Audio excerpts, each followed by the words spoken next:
Assalamualaikum warahmatullahi wabarakatuh.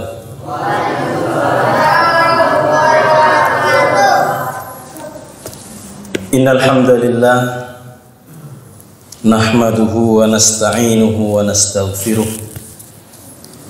wa natubu ilaihi wa na'udzu billahi min shururi anfusina wa min sayyiati a'malina. Innahu may yahdihillahu fala mudilla lahu wa may yudlil fala hadiyalah. Asyhadu an la ilaha illallah wahdahu la syarikalah wa asyhadu anna Muhammadan abduhu wa rasuluh wa habibuhu wa safiyyuhu wa khaliluh. Allahumma salli wa sallim wa barik ala afdalil anbiya'i wal mursalin Nabiyyina Muhammadin wa ala alihi wa sahbihi ajma'in, amma ba'd. Subhanaka la ilma lana illa ma 'allamtana innaka antal alimul hakim wa tub 'alaina innaka antat tawwabur rahim. Bapak Ibu jamaah para hadirin sekalian yang saya hormati dan yang saya banggakan, pertama-tama marilah kita bersyukur kepada Allah dengan mengucapkan alhamdulillahirabbil alamin atas segala lipat rahmat dan curahan nikmat yang Allah limpahkan kepada kita, sehingga sampai pada malam hari ini kita masih diberi nikmat sehat, nikmat iman oleh Allah Subhanahu wa taala. Mudah-mudahan nikmat-nikmat yang Allah berikan kepada kita kita manfaatkan untuk ketaatan kepada Allah Subhanahu wa taala. Salawat dan salam tidak lupa senantiasa kita haturkan kepada junjungan kita Nabi Muhammad sallallahu alaihi wasallam, kepada keluarga, sahabat dan orang-orang yang senantiasa mencintai dan mengikuti beliau. Bapak Ibu jamaah para hadirin sekalian yang saya hormati dan yang saya muliakan, kita akan melanjutkan pembahasan tadabbur Al-Quran yang insyaallah pada malam hari ini kita akan membaca dan mentadabburi firman Allah Subhanahu wa taala masih di dalam surat yang sama, yaitu surat Al-Baqarah. Dan kita akan membaca ayat ke-8, di mana minggu yang lalu kita telah membahas ayat 7. Allah Subhanahu wa taala mengisahkan tentang karakter hati orang kafir, sifat orang kafir yang telah ditutup oleh Allah Subhanahu wa taala dalam firman-Nya, khatamallahu ala qulubihim wa ala sam'ihim wa ala absarihim ghishawah wa lahum adzabun adzim. Pada ayat ini, pada kesempatan ini kita akan membaca ayat 8. Allah Subhanahu wa taala berfirman, "Wa minan nasi may yaqulu amanna billahi wa bil yaumil akhir wa ma hum bimu'minin."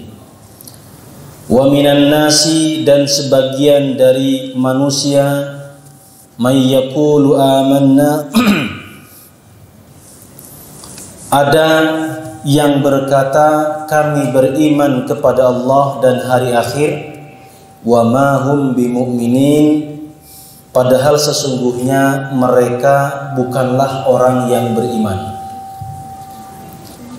Jadi dalam ayat ini Allah menjelaskan kelompok atau tipe yang ketiga dari manusia. Setelah dua kelompok yang lalu kita telah bahas, yang pertama adalah muttaqin, kemudian yang kedua kafirin, ya, kemudian kelompok yang ketiga mereka mengatakan beriman kepada Allah dan hari akhir, padahal mereka bukanlah orang yang beriman. Atau dalam bahasa kita sebut dengan sebutan munafik. Ini kelompok yang ketiga adalah orang-orang munafik. Perlu Allah Subhanahu wa taala menjelaskan kepada kita tentang orang-orang munafik ini, bahkan tidak hanya dalam surat ini, dalam surat-surat yang lain, surat At-Taubah, bahkan secara khusus Allah Subhanahu wa taala memberikan satu surat yang bernama surat Al-Munafiqun. Jadi ada surat Al-Mu'minun, ada surat Al-Kafirun, dan ada surat Al-Munafiqun. Surat munafik, orang-orang yang munafik. Di dalam Al-Quran, Allah Subhanahu wa ta'ala tidak menyebutkan secara rinci, secara jelas siapa orang-orang munafik. Begitu juga dalam hadis Nabi, Nabi SAW tidak memperincikan, tidak menyebutkan siapa orang-orang munafik. Dalam Al-Quran ataupun hadis Nabi, Allah dan Rasulnya hanya menyebutkan ciri-ciri orang yang munafik. Hanya saja beberapa orang di antara mereka yang hidup bersama Nabi yang terkenal dengan kemunafikannya, yaitu Abdullah bin Ubay bin Salul. Kemudian ada namanya Mu'attib, jarang kita kenal ya. Karena Abdullah bin Ubay bin Salul ini adalah Rasul Munafiqin, pemimpin orang-orang munafik. Jadi yang kita kenal, yang kita tahu adalah Abdullah bin Ubay bin Salul. Apakah hanya itu saja? Tidak. Banyak orang-orang munafik di Madinah ketika itu. Tetapi Nabi yang menyebutkan secara jelas sehingga sampai kepada kita hanya beberapa orang saja. Padahal jumlahnya banyak. Dalam satu riwayat disebutkan bahwa Nabi pernah mendata orang-orang munafik yang berada di Madinah ketika itu. Beliau menyebutkan kepada Hudzaifah bin Yaman. Nabi pernah menyampaikan orang-orang munafik ini kepada Hudzaifah bin Yaman. Tetapi Hudzaifah bin Yaman tidak pernah menyampaikan kepada publik, tidak pernah menyampaikan kepada masyarakat Madinah ketika itu, kepada para sahabat, sehingga tidak sampai kepada kita. Sehingga Umar bin Khattab radhiyallahu an, beliau penasaran, siapa sih orang-orang munafik yang disebutkan oleh Nabi SAW ini? Jadi kalau kita hidup di zaman Nabi, kemudian Nabi memperincikan yang munafik di Madinah itu ini, pak ini, kita kan penasaran. Saya masuk nggak ya? Jangan-jangan saya disebut di dalam. Sehingga kemudian Umar bin Khattab radhiyallahu an penasaran, dan dia bertanya kepada Hudzaifah bin Yaman, ya Hudzaifah, siapa orang-orang munafik yang disebutkan oleh Nabi itu? Tapi Hudzaifah tidak mau menyebutkan. Hudzaifah tetap merahasiakan. Ya, sehingga Umar mulai kesal gitu ya, kok tidak mau dikasih tahu. Akhirnya Umar bertanya, apakah saya termasuk yang disebut oleh Nabi? Itu pertanyaannya sudah. Karena tidak mau beritahu siapa yang disebut munafik oleh Nabi, ya. Kemudian Umar bertanya, saya masuk enggak di antara orang-orang munafik yang disebutkan oleh Rasulullah SAW? Hudzaifah mengatakan, Anda tidak termasuk orang munafik yang disebutkan oleh Nabi. Baru hatinya tenang. Kenapa tidak disebutkan, tidak disampaikan kepada kita? Karena Nabi masih mengharapkan mereka mau bertaubat dan betul-betul masuk Islam. Kalau sudah divonis yang munafik ini, itu akan berdampak sosial. Masyarakat akan menghukum si ini munafik, bahkan keturunannya pun juga akan berdampak. Ini anaknya munafik ini. Itu akan berdampak terhadap psikologis anak-anak keturunannya. Terus itu akan sampai kepada kita. Kalau keturunannya masih hidup, itu akan kita sebut-sebut ini anak munafik ini, keturunannya si munafik ini. Kan begitu. Maka Nabi tidak pernah menyebutkan siapa mereka. Ya. Kemudian yang kedua, kenapa Nabi tidak menyebutkan? Kalau Nabi menyebutkan misalkan munafik ini sekian orang, ya ada 1000 orang atau 300 orang atau berapa saja. Kemudian ketika mereka meninggal, maka kita akan menganggap orang munafik sudah selesai. Orang munafik telah habis. Ya. Padahal bisa saja ya kemunafikan itu, bukan bisa saja, memang pasti kemunafikan itu akan tetap berlanjut sampai di zaman kita saat ini. Maka Nabi SAW hanya menyebutkan ciri-cirinya, menyebutkan tanda-tandanya, bahkan memberikan satu surat khusus agar apa? Agar kita bermawas diri. Jangan-jangan kita sudah mulai bergeser ke sifat-sifat munafik. Jangan-jangan justru kita yang mulai menjadi orang munafik.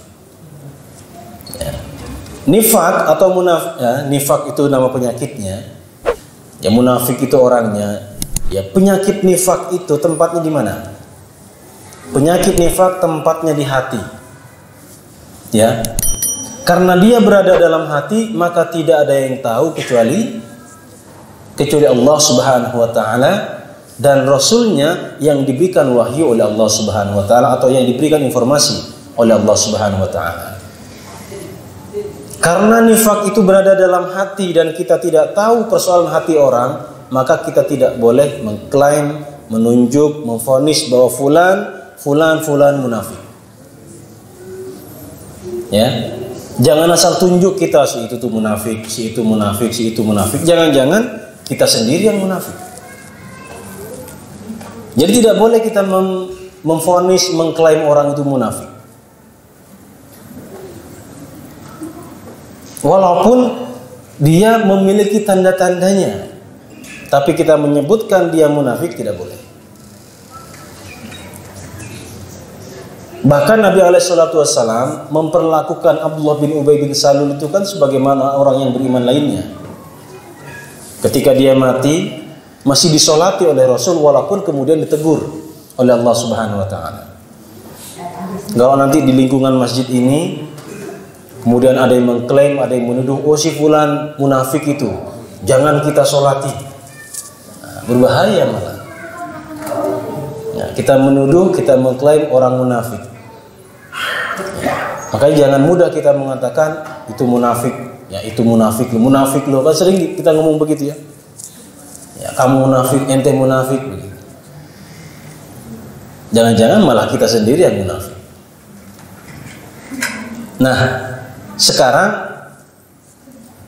kita kalau buka dalam tafsir Ibnu Katsir, beliau membagi nifak atau membagi munafik itu ke dalam 2 bagian. Ya. Jadi nifak, kemunafikan itu ada 2, kata Ibnu Katsir dalam tafsirnya Ibnu Katsir. Jadi kata beliau ada nifak i'tiqadi, nifak akidah, nifak keyakinan. Dan inilah yang dimaksud dalam ayat ini dan di dalam ayat-ayat yang lainnya, khususnya dalam surah Al-Munafikun Allah berbicara tentang orang-orang munafik secara i'tiqadi. Apa munafik secara i'tiqadi atau keyakinan? Adalah orang-orang yang menampakkan keislamannya tapi menyembunyikan kekufuran. Jadi munafik itu yudhirul Islam wa yubtinul kufur. Dia menampakkan sebagai orang Islam padahal dia hatinya tidak beriman.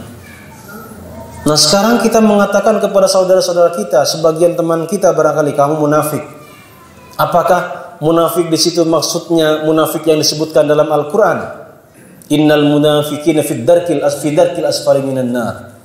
Orang munafik itu berada di keraknya neraka paling bawah itu. Ada teman kita berjanji, kemudian dia ingkar janjinya. Oh, itu kan tanda-tanda munafik itu. Ada orang berbicara berdusta, juga tanda-tanda munafik. Ada orang yang diberikan amanah kemudian berkhianat, itu kan tanda-tanda munafik. Apakah dia munafik? Dan munafik seperti disebutkan dalam ayat ini? Maka yang kedua kata Ibnu Katsir, nifak yang kedua adalah nifak amali.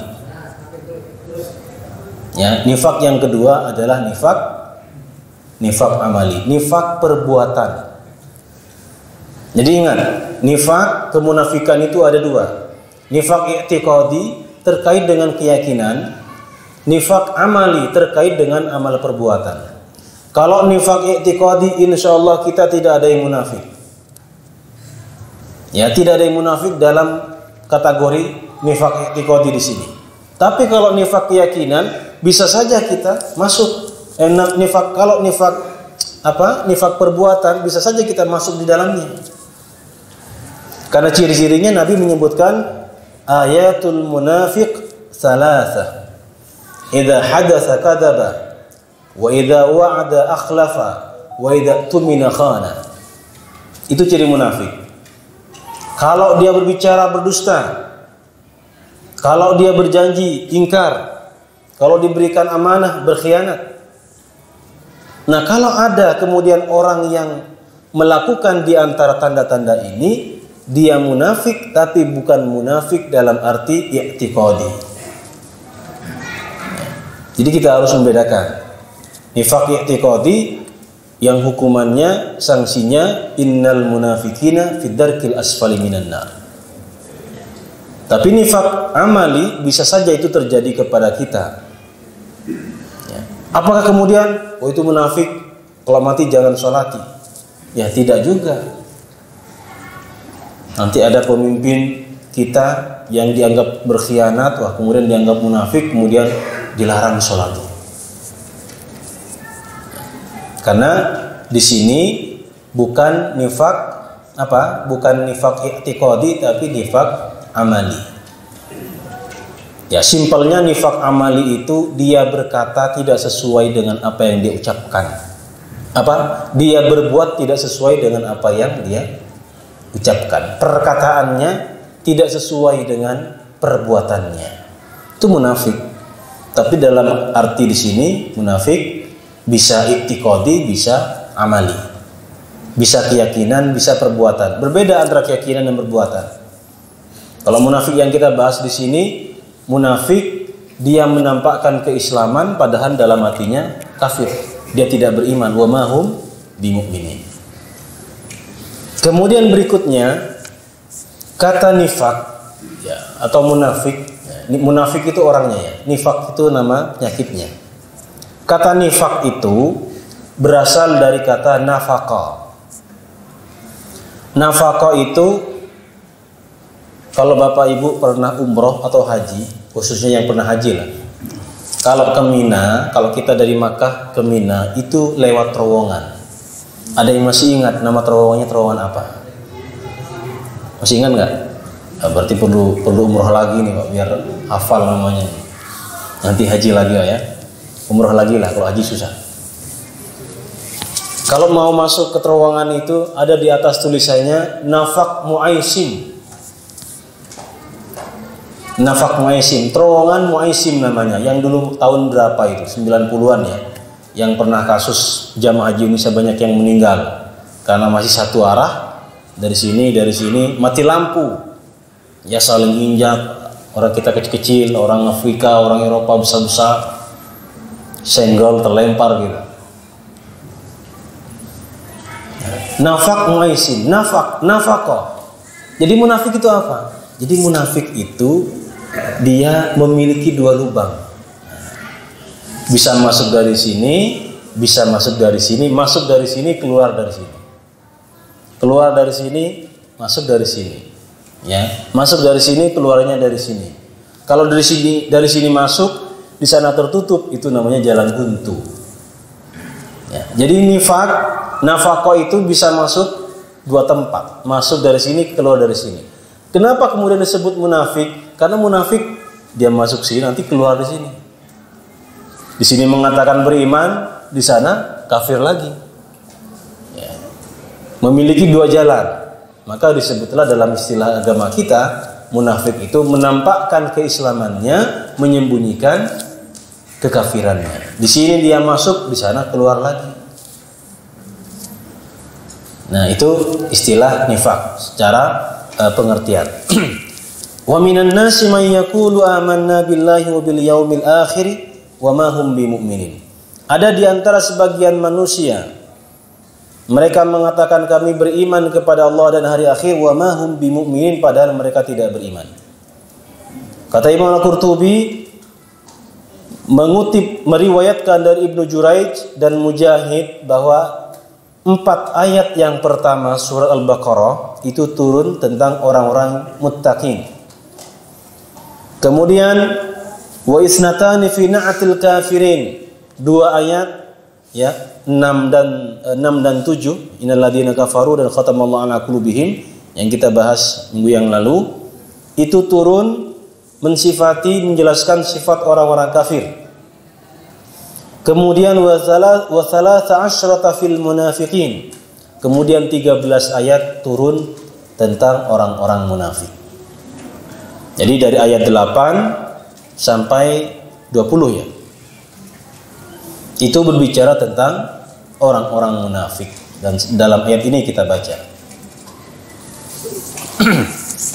Kemudian waqtalafan nuha fi lafdin nas, waqtalafan nuhatu fi lafdin nas. Para ulama nahwu berbeda pendapat pada kata an-nas. Nas, ada yang mengatakan nas itu jamak dari insan. Nas, insan. Ya ayuhan nas, manusia. Ya, atau insan juga artinya manusia. Atau ins. Kalau insan ya, an-nas, ada yang mengatakan jamaknya insan. Ins dalam ayat yang lain, wa ma khalaqtul jinna wal ins. Kalau ins biasanya lawannya dari jin. Ins itu nyata, nampak, jin itu tertutup. Ya, ins itu nyata, lembut, anis, lembut itu. Kalau jin tertutup. Falamma janna alaihi al-lail, ketika terangnya siang, cahaya matahari tertutup oleh gelapnya malam. Janna, tertutup. Atau janin, nah itu janin, tertutup juga. Jannah, tertutup. Majnun, majnun itu apa artinya? Orang gila, Pak. Majnun. Kenapa dikatakan majnun? Karena akalnya tertutup. Jadi satu kata derivasinya itu banyak, turun katanya itu banyak. Nanti bermakna sesuai dengan maknanya masing-masing.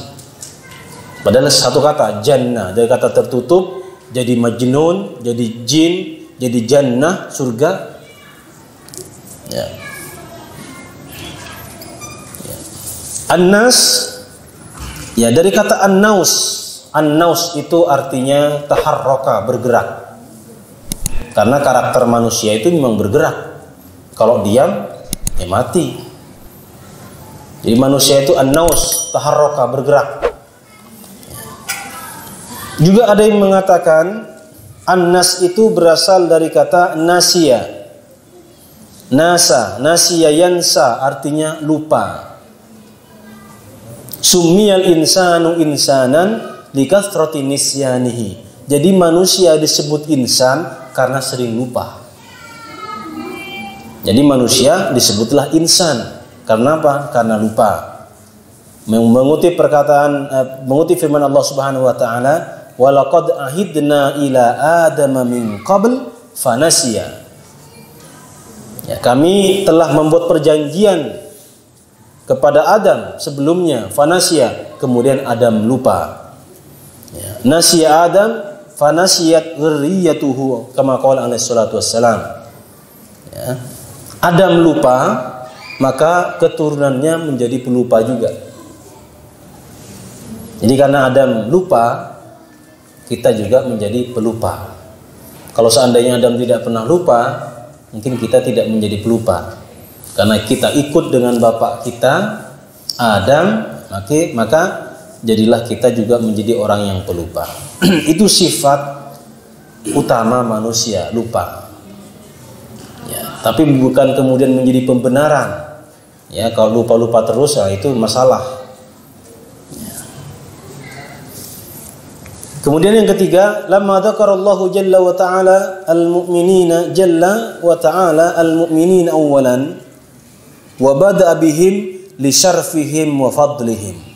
Ketika Allah menyebutkan ayat 1 sampai 2 sampai 5 tentang orang-orang yang beriman terlebih dahulu, ini menunjukkan kemuliaan dan keutamaan orang-orang yang beriman. Jadi yang pertama Allah menyebutkan dulu orang-orang yang beriman. Disebutkan sifat-sifat orang yang beriman, tentang orang-orang yang bertakwa. Alladzina yu'minuna bil ghaib wa yuqimuna shalah wa mimma razaqnahum yunfikun, dan seterusnya.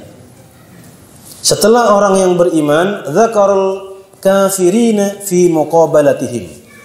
Kemudian Allah menyebut tentang orang-orang kafir sebagai lawan daripada iman. Al-kufru wal iman tarfan. Kekufuran dan keimanan adalah dua sisi yang berbeda. Summa dzakara al-munafiqina ba'duhum wa alhaquhum bil kafirina qablahum. Kemudian setelah menyebutkan orang yang beriman, menyebutkan orang kafir, kemudian Allah setelah itu menyebutkan orang-orang munafik. Ya, setelah orang beriman setelah orang beriman dan setelah orang-orang kafir. Linafil imani anhum, karena mereka pada hakikatnya sesungguhnya mereka bukan orang yang beriman. Mereka termasuk golongan orang-orang kafir. Wa ma hum bimu'minin, dan tidaklah mereka termasuk orang-orang yang beriman. Fa fi hadza raddun ala al-karamiyah wa ma hum bimu'minin, kata Al-Qurtubi. Pada ayat ini merupakan bantahan terhadap sebagian aliran yang bernama al-karamiyah. Wa ma hum bimu'minin ini adalah bantahan terhadap al-karamiyah, di mana al-karamiyah mengatakan innal imana qaulun bil lisan wa illam ya'taqid bil qalb. Di mana al-karamiyah, aliran al-karamiyah mereka mengatakan bahwa iman itu adalah mengucapkan dengan lisan walaupun tidak meyakini dengan hatinya. Maka ini tentu bertentangan dengan prinsip Ahlus Sunnah dan juga bertentangan dengan hadis Nabi Muhammad alaihissalam. Ya, di mana Nabi alaihissalam beliau pernah bersabda, al-iman ma'rifatun bil qalbi wa qaulun bil lisan wa amalun bil arkan. Di mana prinsip Ahlus Sunnah tentang iman itu ma'rifatun bil qalb, ya, mengetahui dengan hati, ya, mengetahui dengan hati, wa qaulun bil lisan, kemudian diucapkan oleh lisan, wa amalun bil arkan, dan dibuktikan dengan amal perbuatan. Itu iman. Sedangkan al-karamiyah mengatakan bahwa iman itu al-qaulu bil lisan, cukup mengatakan saya beriman walaupun dalam hatinya dia tidak meyakini. Apa hujjah mereka? Apa dalil mereka? Wahtajju biqaulihi ta'ala fa'athabahumullahu bima qalu. Jadi al-karamiyah ini mengatakan bahwa iman itu hanya dengan lisan, tidak dengan hati, tidak dengan perbuatan. Firman Allah Subhanahu wa taala Surah Al-Maidah ayat 85, Allah berfirman, fa'athabahumullahu bima qalu. Allah memberikan pahala atas apa yang mereka ucapkan. Kata mereka,